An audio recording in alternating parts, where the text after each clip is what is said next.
मुख्यमंत्री भोपाल से वायुयान द्वारा सुबह 10:35 पर डुमना विमानतल पहुंचे, जहां उनका स्वागत जनप्रतिनिधियों और अधिकारियों ने किया। इसके बाद वे भाजपा के राष्ट्रीय अध्यक्ष जेपी नड्डा के ससुर जनसंघ के सदस्य रहे स्वर्गीय सुभाष चंद्र बनर्जी की प्रतिमा का अनावरण करने पहुंचे, लोहिया पुल पहुंचे। वहीं मानस भवन में संगोष्ठी में शामिल हुए इस आयोजन में केंद्रीय जल शक्ति एवं खाद्य प्रसंस्करण उद्योग राज्य मंत्री प्रहलाद सिंह पटेल, प्रदेश के किसान कल्याण एवं कृषि विकास मंत्री कमल पटेल सहित भाजपा प्रदेश अध्यक्ष वीडी शर्मा, सांसद राकेश सिंह सहित स्वर्गीय सुभाष चंद्र बनर्जी की पत्नी पूर्व सांसद जयश्री बनर्जी भी उपस्थित रहीं।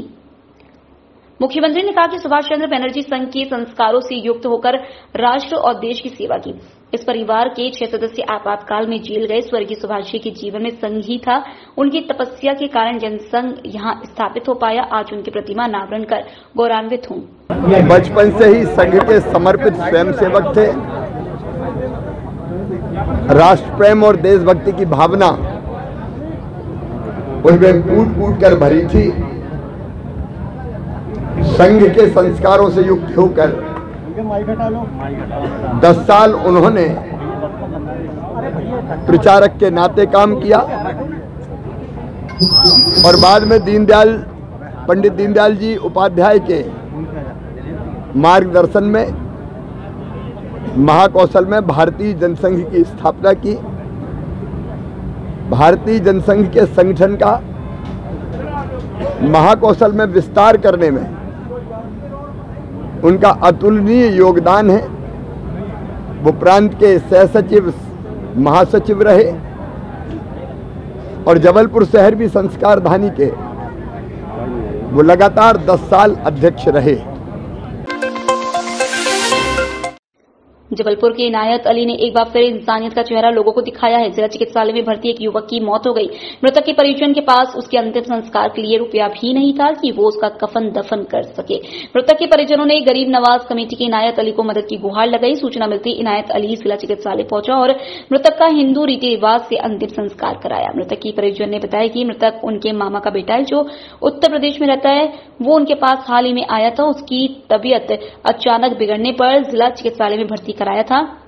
इलाज के दौरान उसकी मौत हो गई। उनके पास इतने पैसे भी नहीं थे कि वो अपने मामा के बेटे का अंतिम संस्कार कर सके। मामा के लड़के आए थे, यूपी से आए थे। उनका क्या बोलते तबीयत खराब थी तो मैंने विक्टोरिया में भर्ती करा दिया था। 4-5 दिन से भर्ती रहे। आज उनको क्या बोलते उनकी डेथ हो गई तो हमने भैया लोग को इसलिए बुलाया संस्था वाले को कि क्या बोलते मेरे पास गुंजाइश नहीं है पैसों की, तो उनको अंतिम संस्कार के लिए परिवार को फोन लगाया। उनके परिवार वाले बोलने लगे कि हम नहीं आ पाएंगे, कोई मतलब नहीं है। जबलपुर रेलवे स्टेशन के प्लेटफॉर्म ब्रिज में जा रहे एक यात्री का मोबाइल एक झपट्टा मार लेकर भाग रहा था, लेकिन इससे पहले कि वह स्टेशन से बाहर निकल पाता, जीआरपी के जवानों ने उसे दबोच लिया। अरविंद सिंह भदौरिया थाना पर से आकर उन्होंने रिपोर्ट लिखाया है कि एक व्यक्ति जब वो 2 नंबर से 4 नंबर ब्रिज से जा रहे थे, उनका मोबाइल छीनकर भाग रहा था। फिर उनके द्वारा शोर मचाने पर जो हमारे स्टाफ भी जो प्लेटफॉर्म पे ड्यूटी थे उनके द्वारा भागकर उसे पकड़ा गया। तत्काल मतलब मोबाइल भी उससे रिकवरी किया गया और आरोपी को पकड़ के लिया है, जिसमें हमने 392 कायम किया गया है। आरोपी को गिरफ्तार कर उससे मोबाइल जब्त किया है, जिसे हम न्यायालय प्रस्तुत करेंगे और उससे अन्य और पूछताछ भी करेंगे कि पहले की उसके आपराधिक रिकॉर्ड है कि नहीं, जहाँ उसके रहने वाला है, और अन्य थानों से भी हम उसकी जानकारी लेंगे कि उसका पूर्व में भी आपराधिक रिकॉर्ड है कि नहीं। ये रहने वाला जबलपुर गढ़ा का है, तो हम गढ़ा थाने से भी संपर्क करके उसका आपराधिक रिकॉर्ड की जानकारी लेंगे। इसको हमने स्टेशन से ही पकड़ा है इसको। मध्य प्रदेश के पूर्व मंत्री और पूर्व विधानसभा से विधायक रहे अंचल सोनकर ने 2018 में हुई हार को लेकर बड़ा बयान दिया है। अंचल सोनकर का कहना है कि तत्कालीन एसपी आईपीएस अमित सिंह की वजह से हार हुई थी। पूर्व विधायक के इस बयान से मध्य प्रदेश में हड़कंप मच गया है। अंचल सोनकर को भारतीय जनता पार्टी ने 2023 चुनाव के लिए पूर्व विधानसभा से प्रत्याशी बनाया। 2018 में अंचल सोनकर कांग्रेस के लखन घनघोरिया से हार गए थे। अंतर था, उसमें एक खामियां थी। खामी हमारी नहीं थी, खामियां थी यहाँ के एसपी जो था वो अमित सिंह। उस समय अमित सिंह इतना गुंडागर्दी यहाँ पे किया रहा, बहुत गुंडागर्दी किया रहा।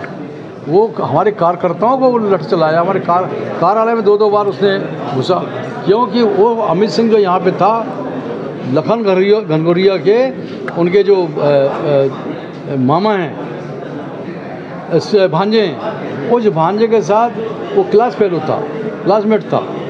तो उसके कहने से यहाँ पे उसने यहाँ पे लठ चलाया, हमारे कार्यकर्ताओं को मारा। वोट तक डालने नहीं दिया उस दिन, जिस दिन चुनाव था उस दिन वोट तक नहीं डालने दिया उसने। हमारे कार्यालय 2 बार कार्यालय में घुसा उसने। अगर मेरे को मालूम होता कि मेरे साथ ये घटना होने वाली है तो वो अपने तरीके से चुनाव लड़ता। चरगवा स्थित भिड़की कैनाल में एक नर कंकाल मिलने से क्षेत्र में हड़कंप मच गया। नर कंकाल की सूचना स्थानीय चरगवा थाना प्रभारी विनोद पाठक को लगते ही वो मौके पर पहुंची और कंकाल को कैनाल से बाहर निकाला। कंकाल बाहर निकालने के बाद पुलिस ने कंकाल का पंचनामा बनाया और पोस्टमार्टम के लिए मेडिकल भेज दिया। चरगवा पुलिस नर कंकाल की पहचान के कोटवार और अन्य लोगों के माध्यम से गांवों में मुनादी कराई गई। ये सही है कि एक नर कंकाल की स्थिति की एक लाश ग्राम भिड़की के कैनाल में मिली थी, जिसको आज पीएम के लिए हम लोग कल भिजवा दिए थे। आज पीएम होना था, तो बॉडी की पहचान के लिए हम लोगों ने अपने कंट्रोल रूम के माध्यम से गांव के लोगों को सूचना दे करके, ग्राम कोटवारों के माध्यम से जब सूचना दिए तो ये एक बात प्रकाश में आई कि एक व्यक्ति दिनांक 1 तारीख से 1/8 से थाना बरगी में जाने को कहकर आरछा से निकला था। जो आरछा के रहने वाले सुरेश पिता रामलाल चौधरी हैं, उम्र 30 साल के, जो 31 कैचअप पॉइंट जो सेंट्रल पॉइंट सीआर होता है, ये वहाँ पर शराब इत्यादि पिए थे। इनके साथ में एक व्यक्ति और इन्हीं के रिश्तेदार थे, संतोष चौधरी। इन लोगों ने शराब पी। शराब पीने के बाद वो नहर किनारे सो गए थे और उतने में ये उठ के खड़े हुए हैं। इनका पैर स्लिप हुआ है और कैनाल में गिर गए हैं। आज 100 की पहचान हो गई है और उनका पीएम कराया जा रहा है। जबलपुर हाईकोर्ट ने अदालत की अवमानना के प्रकरण में 2 आईएएस अधिकारियों को कैद और जुर्माने की सजा सुनाई है। छतरपुर के पूर्व कलेक्टर शैलेंद्र सिंह और तत्कालीन एडिशनल कलेक्टर छतरपुर अमर बहादुर सिंह को दोषी मानते हुए मध्य प्रदेश हाईकोर्ट ने यह सजा सुना दी है। सजा के तहत शैलेंद्र सिंह को 7 दिन कैद और 50,000 रुपए जुर्माना तथा अमर बहादुर सिंह को भी 7 दिन कैद और 50,000 जुर्माने की सजा सुनाई गई है। इसी के साथ उन्हें कोर्ट रूम से सीधे जेल भेजने के निर्देश दिए गए हैं। Jabalpur high court justice GS Ahluwalia ने इन दोनों आईएएस अधिकारियों को दोषी पाते हुए फैसला सुनाया। ये मामला था एक छतरपुर की एक संविदा कर्मचारी थी रचना द्विवेदी, तो उसकी सेवाएं टर्मिनेट कर दी गई थी अवैध रूप से, जिसके संबंध में उसके द्वारा याचिका प्रस्तुत की गई। याचिका में कोर्ट ने स्टे भी दिया और ये पाया प्रथम दृष्टया गलत है मामला, और उसको स्टे किया और ये लिखा कि उसमें जो है ना उसको कंटिन्यू रखा जाए।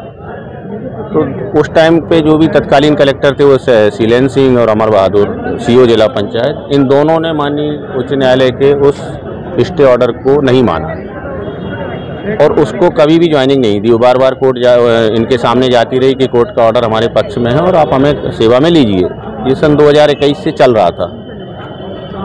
जब दोनों अधिकारियों ने नहीं माना, कंटेम्प्ट फाइल हो गया। कंटेम्प्ट में उनका जवाब भी आया, उसमें भी उनके द्वारा इस तरह का कुछ नहीं कहा गया कि साहब ठीक है हमसे गलती हो गई हम ज्वाइन कर लेते हैं। उल्टा उनके द्वारा उसको डिफेंड किया गया। तो 2 अगस्त को माननीय उच्च न्यायालय द्वारा उस पर गलती हेल्ड कर दी गई, दोष सिद्धि कर दी गई और आज केस रखा हुआ था फैसले के लिए। तो आज उसमें 2:15 बजे जजमेंट का प्रोनाउंसमेंट हुआ है, जिसमें दोनों कंटेम्नर शैलेंद्र सिंह और अमर बहादुर को 7 दिन की इम्प्रिजनमेंट और 50,000 रुपये जुर्माने की सज़ा आज सुनाई गई है।